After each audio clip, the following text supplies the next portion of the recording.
Hi friends, welcome back to my channel. Friends, ನಾನಿವತ್ತು early morning ಒಂದು ಹೆಲ್ದಿಯಾದ detox ಡ್ರಿಂಕನ್ನು prepare ಮಾಡ್ತಾ ಇದ್ದೀನಿ. ನಾನು ಈ ಡಿಟಾಕ್ಸ್ ಡ್ರಿಂಕನ್ನು ಪ್ರಿಪೇರ್ ಮಾಡೋದಕ್ಕೆ ನಿನ್ನೆ ರಾತ್ರಿ ಅಂದರೆ ವೆಡ್ನೆಸ್ಡೇ ನೈಟ್ ನಾನು 2 ಟೇಬಲ್ ಸ್ಪೂನ್ ಆಗುವಷ್ಟು ಮೆಂತ್ಯ ಕಾಳನ್ನು ನೆನೆ ಹಾಕಿ ಇಟ್ಕೊಂಡಿದ್ದೆ. ನಾನಿದನ್ನು ಒಂದು 2 ಗ್ಲಾಸ್ ಆಗುವಷ್ಟು ನೀರನ್ನು ಹಾಕಿ ಕುದಿಸ್ಕೊಳ್ತಾ ಇದ್ದೀನಿ. ಈಗ ಮೆಂತ್ಯ ಕಾಳು ಚೆನ್ನಾಗಿ ಕುದ್ದಿ ರಸ ಬಿಟ್ಕೊಂಡಿದೆ.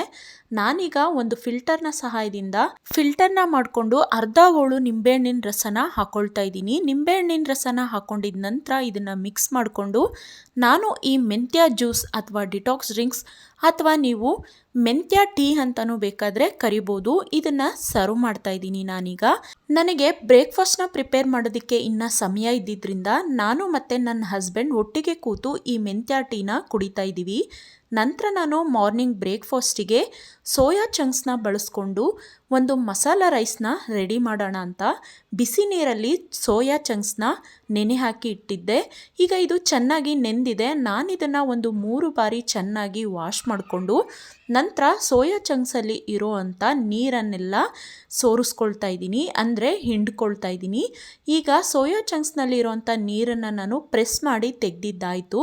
ನಂತರ ನಾನಿಲ್ಲಿ ಅರ್ಧ ಟೇಬಲ್ ಸ್ಪೂನ್ ಆಗುವಷ್ಟು ಗರಂ ಮಸಾಲ, 1 ಟೇಬಲ್ ಸ್ಪೂನ್ ಆಗುವಷ್ಟು ಚಿಲ್ಲಿ ಪೌಡರ್, 1/4 ಟೇಬಲ್ ಸ್ಪೂನ್ ಆಗುವಷ್ಟು ಅರಿಶಿನದ ಪುಡಿ, 1 ಟೇಬಲ್ ಸ್ಪೂನ್ ಆಗುವಷ್ಟು ಧನಿಯಾ ಪೌಡರ್ನ ಹಾಕ್ಕೊಳ್ತಾ ಇದ್ದೀನಿ. ನಂತರ ನಾನು ಇದಕ್ಕೆ ಸ್ವಲ್ಪ ಉಪ್ಪನ್ನು ಸಹ ಸೇರಿಸಿ ಅರ್ಧ ಹೋಳು ನಿಂಬೆಹಣ್ಣನ್ನು ಹಾಕ್ಕೊಳ್ತಾ ಇದ್ದೀನಿ. ನೀವು ನಿಂಬೆಹಣ್ಣಿನ ಬದಲಾಗಿ ಮೊಸರನ್ನು ಸಹ ಯೂಸ್ ಮಾಡ್ಬೋದು. ನಾನಿಲ್ಲಿ ಮೊಸರು ಇಲ್ಲದೆ ಇರೋ ಕಾರಣ ನಿಂಬೆಹಣ್ಣನ್ನು ಯೂಸ್ ಮಾಡ್ಕೊಳ್ತಾ ಇದ್ದೀನಿ. ನಂತರ ಸ್ವಲ್ಪ ನೀರನ್ನು ಹಾಕ್ಕೊಂಡು ನಾನಿದನ್ನು ಪೇಸ್ಟ್ನ ತಯಾರಿಸ್ಕೊಳ್ತಾ ಇದ್ದೀನಿ. ಈ ಪೇಸ್ಟ್ ತಯಾರಾದ ನಂತರ ನಾನಿದಕ್ಕೆ ನೆನೆಸಿ ತೊಳೆದು ನೀರನ್ನು ಇಂಟ್ಕೊಂಡಿದ್ದಂತಹ ಸೋಯಾ ಚಂಕ್ಸ್ನ ಹಾಕ್ಕೊಂಡು ಮ್ಯಾರಿನೇಟ್ ಮಾಡ್ಕೊಳ್ತಾ ಇದ್ದೀನಿ.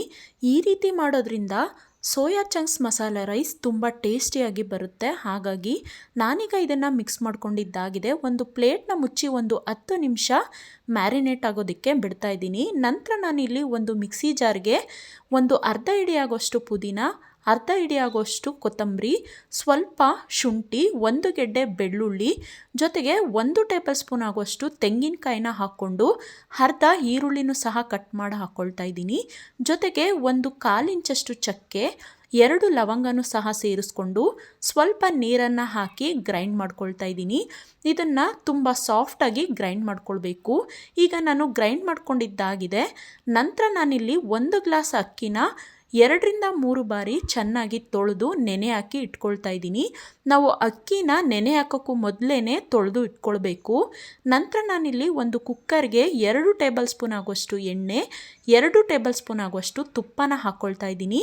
ಎಣ್ಣೆ ಮತ್ತು ತುಪ್ಪ ಬಿಸಿಯಾದ ನಂತರ ನಾನಿಲ್ಲಿ ಮಸಾಲ ಐಟಮ್ಸ್ನ ಹಾಕ್ಕೊಳ್ತಾ ಇದ್ದೀನಿ. ಅಂದರೆ ಚಕ್ಕೆ, ಅನಾನಸ್ ಹೂವು, ಮರಾಠಿ ಮೊಗ್ಗು, ಲವಂಗ, ಏಲಕ್ಕಿ, ಜೊತೆಗೆ ಪಲಾವ್ ಎಲೆನ ಹಾಕ್ಕೊಂಡು ಕಟ್ ಮಾಡಿ ಇಟ್ಕೊಂಡಿರೋವಂಥ ಈರುಳ್ಳಿನೂ ಸಹ ಹಾಕ್ಕೊಂಡು ಈರುಳ್ಳಿ ಹಸಿ ವಾಸನೆ ಹೋಗಿ ಕಲರ್ ಚೇಂಜ್ ಆಗೋವರೆಗೂ ಫ್ರೈ ಮಾಡಿಕೊಂಡು ನಂತರ ನಾನು ಇದಕ್ಕೆ 2 ಹಸಿರು ಮೆಣಸಿನ್ಕಾಯಿ, 2 ಹೆಚ್ಚಿಟ್ಕೊಂಡಿರೋವಂಥ ಟೊಮೊಟೊನ ಸೇರಿಸ್ಕೊಂಡು ಟೊಮೊಟೊ ಸಾಫ್ಟ್ ಆಗೋವರೆಗೂ ಎಣ್ಣೆಯಲ್ಲಿ ಫ್ರೈ ಮಾಡ್ಕೊಳ್ತಾ ಇದ್ದೀನಿ.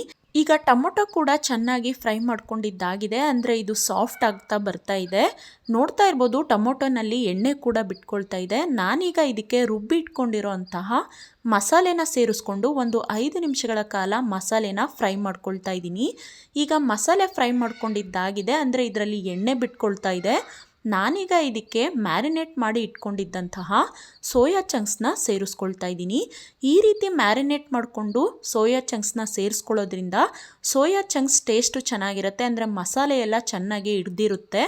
ನಂತರ ನಾನು ಇದಕ್ಕೆ ತೊಳೆದು ನೆನೆಸಿ ಇಟ್ಕೊಂಡಿದ್ದಂತಹ ಅಕ್ಕಿನ ಸೇರಿಸ್ಕೊಂಡು ಒಂದು 2 ನಿಮಿಷಗಳ ಕಾಲ ಅಕ್ಕಿನ ಫ್ರೈ ಮಾಡ್ಕೊಳ್ತಾ ಇದ್ದೀನಿ. ನಂತರ ನಾನು 1ಕ್ಕೆ 2ರಷ್ಟು ಅಳತೆಯಲ್ಲಿ 1 ಗ್ಲಾಸ್ ಅಕ್ಕಿಗೆ 2 ಗ್ಲಾಸ್ ನೀರನ್ನು ಸೇರಿಸ್ಕೊಳ್ತಾ ಇದ್ದೀನಿ. ನಾನಿಲ್ಲಿ ಕಾಫಿ ಗ್ಲಾಸ್ನಲ್ಲಿ ಅಕ್ಕಿನ ಸೇರಿಸಿರೋದ್ರಿಂದ ಕಾಫಿ ಗ್ಲಾಸ್ ಅಳತೆನಲ್ಲೇ ನೀರನ್ನು ಸಹ ಸೇರಿಸ್ಕೊಂಡು ರುಚಿಗೆ ತಕ್ಕಷ್ಟು ಉಪ್ಪನ್ನು ಸೇರಿಸಿ ಸ್ವಲ್ಪ ಕೊತ್ತಂಬರಿ ಸೊಪ್ಪನ್ನು ಸೇರಿಸಿ ಒಮ್ಮೆ ನೀಟಾಗಿ ಮಿಕ್ಸ್ ಮಾಡಿಕೊಂಡು ನಂತರ ಕುಕ್ಕರ್ ಲಿಡ್ಡನ್ನು ಕ್ಲೋಸ್ ಮಾಡಿ 1 ವಿಷಲ್ ಕೂಗಿಸ್ಕೊಳ್ತೀನಿ. ನಾನು ಅಕ್ಕಿನ ನೆನೆಸಿ ಇಟ್ಕೊಂಡಿದ್ದರಿಂದ ಒಂದು ವಿಷಲ್ ಅಷ್ಟೇ ಕೂಗಿಸ್ಕೊಳ್ತೀನಿ. ನೀವು ನೆನೆಸಿ ಇಟ್ಕೊಳ್ದೆ ಹಾಗೆ ಮಾಡಿದ್ರೆ 2 ವಿಷಲ್ ಕೂಗಿಸ್ಕೊಳ್ಬೇಕಾಗುತ್ತೆ. ಈಗ ರೈಸ್ ಕೂಡ ರೆಡಿಯಾಗಿದೆ. ನಾನೀಗ ಕುಕ್ಕರ್ ಲಿಡ್ಡನ್ನು ಓಪನ್ ಮಾಡಿ ರೈಸ್ನ ಒಮ್ಮೆ ನೀಟಾಗಿ ಮಿಕ್ಸ್ ಮಾಡ್ಕೊಳ್ತಾ ಇದ್ದೀನಿ. ನೋಡ್ತಾ ಇರ್ಬೋದು ನೀವು ರೈಸು ಎಷ್ಟು ಚೆನ್ನಾಗಿ ಉದ್ರುದ್ರಾಗಿ ಆಗಿದೆ ಅಂತ. ಇದ್ರ ಟೇಸ್ಟು ಕೂಡ ಅಷ್ಟೇ ಸೂಪರಾಗಿತ್ತು. ಇದಕ್ಕೆ ಮೊಸರು ಬಜ್ಜಿ ಅಥವಾ ಚಟ್ನಿ ಜೊತೆಗೆ ಸರ್ವ್ ಮಾಡ್ಬೋದು. ಇದನ್ನು ಮೊಸರು ಬಜ್ಜಿ ಜೊತೆನೇ ಸರ್ವ್ ಮಾಡಿದ್ರೆ ಕಾಂಬಿನೇಷನ್ ಚೆನ್ನಾಗಿರುತ್ತೆ. ನನ್ನ ಹಸ್ಬೆಂಡ್ ಆಫೀಸ್ಗೆ ಹೋಗೋದಕ್ಕೆ ಇನ್ನು ಟೈಮ್ ಇದ್ದಿದ್ದರಿಂದ ಇವತ್ತು ನಾವಿಬ್ಬರು ಜೊತೆಲೇ ಬ್ರೇಕ್ಫಾಸ್ಟ್ನ ಮಾಡ್ಕೊಳ್ತಾ ಇದ್ದೀವಿ. ಬ್ರೇಕ್ಫಾಸ್ಟ್ ಆದ ನಂತರ ನಾನು ಅಡುಗೆ ಮನೆನ ಒಮ್ಮೆ ನೀಟಾಗಿ ಕ್ಲೀನ್ ಮಾಡ್ಕೊಳ್ತೀನಿ. ನಾನು ಎವ್ರಿ ಟೈಮ್ ಅಡುಗೆ ಮಾಡಿದ ತಕ್ಷಣವೇ ಅಡುಗೆ ಮನೆನ ಕ್ಲೀನ್ ಮಾಡ್ಕೊಳ್ಳೋದು. ಇವತ್ತು ಇನ್ನೂ ಟೈಮ್ ಇದೆ ಅಲ್ವಾ, ಹಸ್ಬೆಂಡ್ ಜೊತೆನೇ ಟಿಫನ್ ಮಾಡ್ಕೊಳ್ಳೋಣ ಅಂದ್ಬಿಟ್ಟು ಟಿಫನ್ ಮಾಡ್ಕೊಂಡಿದ್ದ ನಂತರ ಅಡುಗೆ ಮನೆನ ಕ್ಲೀನ್ ಮಾಡ್ಕೊಳ್ತಾ ಇದ್ದೀನಿ. ಮೊದಲಿಗೆ ಸ್ಟವ್ ಮತ್ತು ಸೆಲ್ಫ್ ಹತ್ರ ಎಲ್ಲ ಕ್ಲೀನ್ ಮಾಡಿಕೊಂಡು ನಂತರ ನಾನು ಬ್ರೇಕ್ಫಾಸ್ಟಿಗೆ ಮಾಡೋದಕ್ಕೆ ಜೊತೆಗೆ ನಾವು ತಿನ್ನೋದಕ್ಕೆ ಬಳಸಿದ್ದಂತಹ ಎಲ್ಲ ಪಾತ್ರೆಗಳನ್ನು ವಾಶ್ ಮಾಡ್ಕೊಳ್ಳೋಣ ಅಂತ ಈಗಾಗಲೇ ತೊಳೆದು ಇಟ್ಟಿದ್ದಂಥ ಪಾತ್ರೆಗಳನ್ನ ಜೋಡಿಸ್ಕೊಳ್ತಾ ಇದ್ದೀನಿ. ಯಾಕಂದರೆ ಇದರಲ್ಲಿ ಆಲ್ರೆಡಿ ನೀರು ಸೋರಿರುತ್ತೆ. ನಾನು ಮತ್ತೆ ಪಾತ್ರೆ ತೊಳೆದು ಅದ್ರ ಮೇಲೆ ಹಾಕಿದ್ರೆ ಪಾತ್ರೆಗಳು ಮತ್ತೆ ತೇವಾಗುತ್ತೆ ಅಂತ ನಾನು ಮೊದಲು ನೀರು ಸೋರಿರೋವಂಥ ಪಾತ್ರೆನ ಜೋಡಿಸ್ಕೊಂಡು ನಂತರ ಎಲ್ಲ ಪಾತ್ರೆಗಳನ್ನು ತೊಳೆದು ಹಾಕ್ಕೊಳ್ತಾ ಇದ್ದೀನಿ. ನಾನು ಈ ಜಾಲರಿಗೆ ಪಾತ್ರೆಗಳನ್ನು ತೊಳೆದು ಹಾಕ್ಕೊಂಡು ನೀರು ಸೋರಿದ ನಂತರನೇ ಪಾತ್ರೆಗಳನ್ನು ಜೋಡಿಸ್ಕೊಳ್ತೀನಿ, ಅಂದರೆ ಆರ್ಗನೈಸ್ ಮಾಡ್ಕೊಳ್ತೀನಿ. ನಾನು ಸಾಮಾನ್ಯವಾಗಿ ಅಲ್ಲಿಂದಲ್ಲೇ ಪಾತ್ರೆನ ತೊಳೆದಿಟ್ಕೊಂಡು ಬಿಡ್ತೀನಿ. ಅಂದರೆ ಊಟ ಆದ ತಕ್ಷಣ ಅಥವಾ ಅಡುಗೆ ಆದ ತಕ್ಷಣ ಪಾತ್ರೆನ ತೊಳೆದಿಟ್ಕೊಳ್ಳೋದ್ರಿಂದ ನನಗೆ ಪಾತ್ರೆಗಳು ತೊಳೆಯೋದಕ್ಕೆ ತುಂಬ ಇರೋದಿಲ್ಲ. ಅದರಲ್ಲೂ ನಾನು ಊಟ ಆದಮೇಲೆ ಜಾಸ್ತಿ ಪಾತ್ರೆನ ತೊಳೆಯೋದಿಲ್ಲ. ಯಾಕಂದರೆ ನಮ್ಮ ಡೈಜೆಷನ್ ಸಿಸ್ಟಮ್ ಚೆನ್ನಾಗಿ ವರ್ಕ್ ಆಗಬೇಕಂದ್ರೆ ನಮ್ಮ ಬಾಡಿ ಬಿಸಿ ಇರಬೇಕು. ಊಟ ಆದ ನಂತರ ನಾವು ಪಾತ್ರೆ ತೊಳೆಯೋದ್ರಿಂದ ಕೈಯಲ್ಲಿರುವಂಥ ನರ್ವ್ಸಿಂದ ನಮಗೆ ಕೋಲ್ಡ್ನೆಸ್ ಉಂಟಾಗುತ್ತೆ. ಆಗ ನಮಗೆ ಡೈಜೆಷನ್ ಸರಿಯಾಗಲ್ಲ. ಎಕ್ಸ್ಪೆಷಲಿ ನೈಟ್ ಟೈಮ್ ಡೈಜೆಷನ್ ಸರಿಯಾಗೋಗೋದಿಲ್ಲ. ಬೆಳಗ್ಗೆ ಏನೋ ನಾವು ಕೆಲಸ ಮಾಡಿಕೊಂಡು ಬ್ಯುಸಿ ಇರ್ತೀವಿ, ಸ್ವಲ್ಪ ಆ್ಯಕ್ಟಿವ್ ಇರೋದ್ರಿಂದ ನಮ್ಮ ಬಾಡಿ ಹೀಟ್ ಇರುತ್ತೆ, ಡೈಜೆಷನ್ ಆಗುತ್ತೆ. ಆದರೆ ನೈಟಲ್ಲಿ ನಾವು ಊಟ ಆದ ತಕ್ಷಣವೇ ಮಲ್ಕೊಳ್ಳೋದ್ರಿಂದ ಡೈಜೆಷನ್ ಸರಿಯಾಗಿ ಆಗೋದಿಲ್ಲ.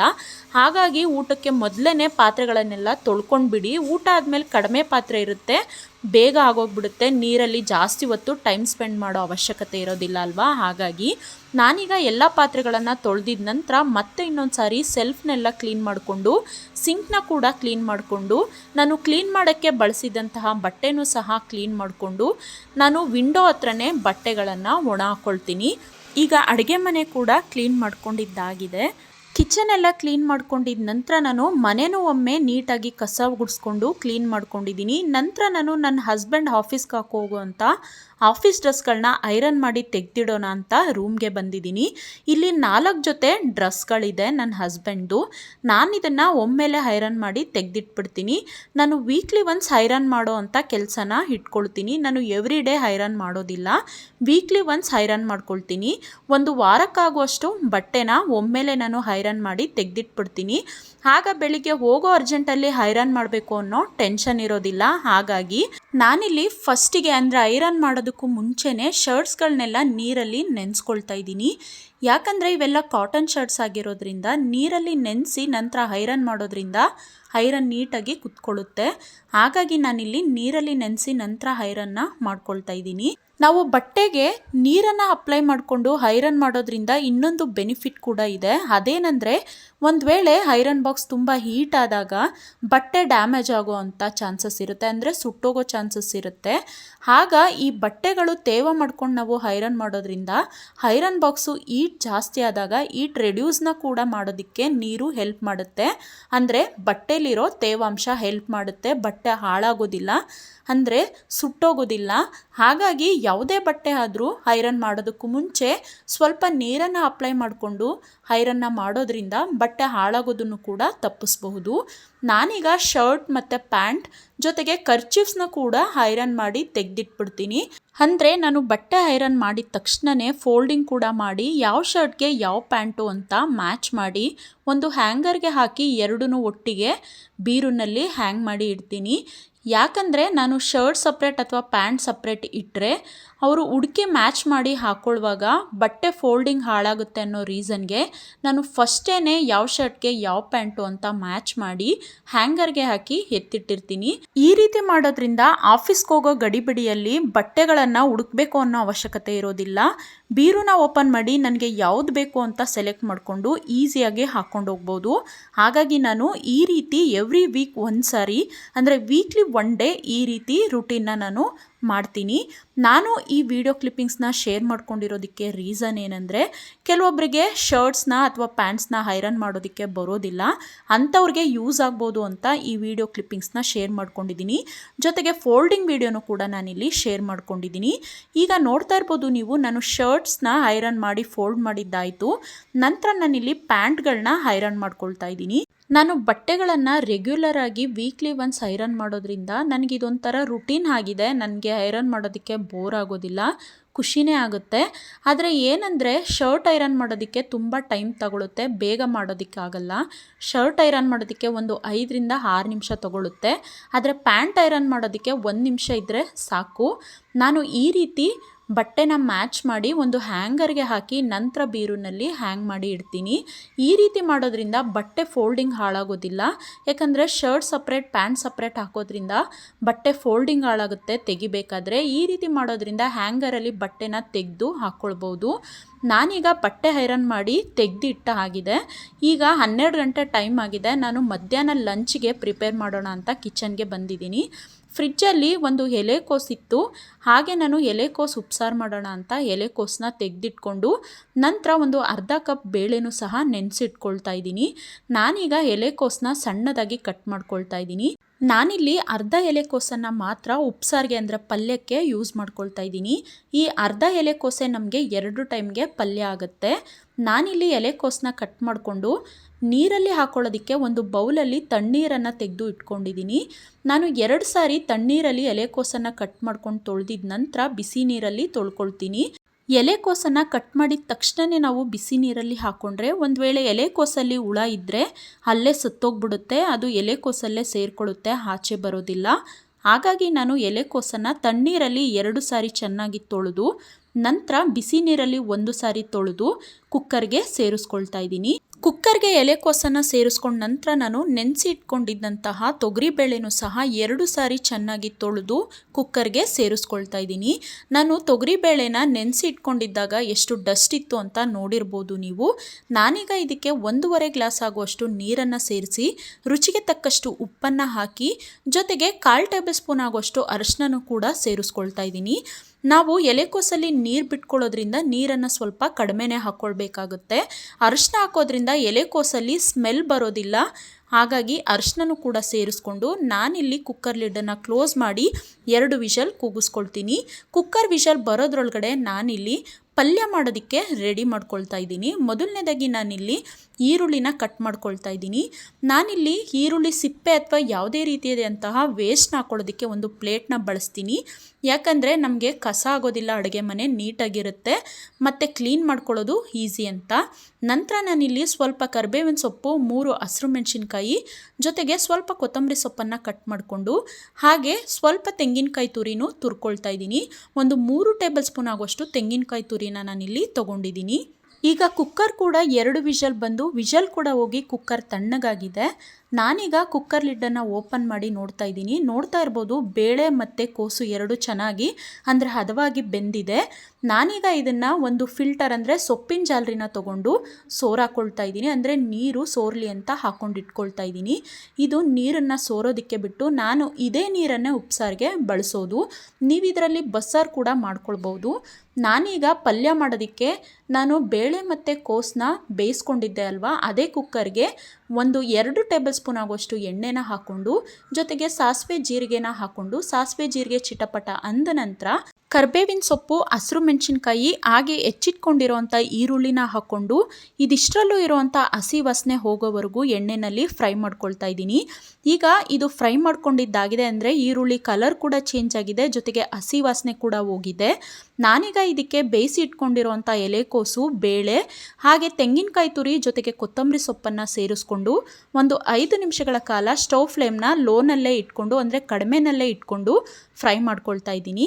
ನಾವು ಇದನ್ನು ಫ್ರೈ ಮಾಡ್ಕೊಳ್ಳುವಾಗ ಸ್ಟವ್ ಫ್ಲೇಮ್ನ ಕಡಿಮೆನಲ್ಲೇ ಇಟ್ಕೊಂಡು ಫ್ರೈ ಮಾಡ್ಕೊಳ್ಬೇಕು, ಇಲ್ಲಾಂದರೆ ತಳ ಹಿಡಿದ್ಬಿಡುತ್ತೆ, ಅಂದರೆ ಸೀದೋಗುತ್ತೆ. ನಾನೀಗ ಪಲ್ಯನ ಫ್ರೈ ಮಾಡ್ಕೊಂಡಿದ್ದಾಗಿದೆ. ಫ್ರೈ ಮಾಡ್ಕೊಂಡಿರೋವಂಥ ಪಲ್ಯನ ನಾನು ಮತ್ತೆ ಸೊಪ್ಪಿನ ಜಾಲರಿಗೆ ಹಾಕ್ಕೊಳ್ತಾ ಇದ್ದೀನಿ. ಯಾಕಂದರೆ ನೈಟಿಗೆ ನಾವು ಉಪ್ಸಾರನ್ನ ಬಿಸಿ ಮಾಡೋದಕ್ಕೆ ಇಟ್ಟರೆ ಸ್ಟೀಮಲ್ಲೇ ಪಲ್ಯನೂ ಸಹ ಬಿಸಿ ಆಗುತ್ತೆ. ಹಾಗಾಗಿ ನಾನು ಸೊಪ್ಪಿನ ಜಾಲರಿಗೆ ಹಾಕಿ ಇಡ್ತಾ ಇದ್ದೀನಿ. ಇಲ್ಲಿ ರೈಸ್ ಕೂಡ ರೆಡಿಯಾಗಿದೆ. ನಾನೀಗ ಮುದ್ದೆ ಮಾಡ್ಕೊಳ್ಳೋದಕ್ಕೆ ಮುದ್ದೆ ಪಾತ್ರೆನ ಸ್ಟವ್ ಮೇಲೆ ಇಟ್ಟು 1 ಗ್ಲಾಸ್ ನೀರನ್ನು ಹಾಕ್ಕೊಳ್ತಾ ಇದ್ದೀನಿ. ನಾನಿಲ್ಲಿ 1 ಮುದ್ದೆನ ಮಾಡ್ತಾ ಇರೋದ್ರಿಂದ 1 ಗ್ಲಾಸ್ ನೀರನ್ನು ಹಾಕಿ ಸ್ವಲ್ಪ ರಾಗಿ ಹಿಟ್ಟನ್ನು ಹಾಕಿ ನೀರನ್ನು ಕುದಿಯೋದಕ್ಕೆ ಬಿಟ್ಟಿದ್ದೀನಿ. ಈಗ ನೀರು ಚೆನ್ನಾಗಿ ಕುದಿ ಬರ್ತಾ ಇದೆ, ಅಂದರೆ ನಮ್ಮ ಕಡೆ ಹಿಟ್ಟಿನೆಸ್ರು ಬತ್ತು ಅಂತ ಹೇಳ್ತಾರೆ. ನಂತರ ನಾನು ಇದಕ್ಕೆ ಸ್ವಲ್ಪನೇ ರಾಗಿ ಹಿಟ್ಟನ್ನು ಹಾಕ್ಕೊಂಡು ತಿರುವ್ಕೊಳ್ತಾ ಇದ್ದೀನಿ. ಅಂದರೆ ಗಂಟಾಗಬಾರ್ದು ಇದು, ಆ ರೀತಿ ಸ್ವಲ್ಪನೇ ಹಿಟ್ಟನ್ನು ಹಾಕ್ಕೊಂಡು ಕೋಲಲ್ಲಿ ತಿರುವ್ಕೊಳ್ಬೇಕು. ನಿಮಗೆ ಕೋಲಲ್ಲಿ ಜೊತೆಗೆ ಪಾತ್ರೆನಲ್ಲಿ ಮಾಡೋದಕ್ಕೆ ಬರಲ್ಲ ಅಂದರೆ ಬಾಣಲಿನಲ್ಲಿ ಸೌಟನ್ನ ಉಪಯೋಗಿಸಿ ಕೂಡ ನೀವು ಮುದ್ದೆನ ಮಾಡ್ಕೊಳ್ಬೋದು. ನಾನೀಗ ಮುದ್ದೆನ ಚೆನ್ನಾಗಿ ತಿರುವ್ಕೊಂಡಿದ್ದಾಗಿದೆ.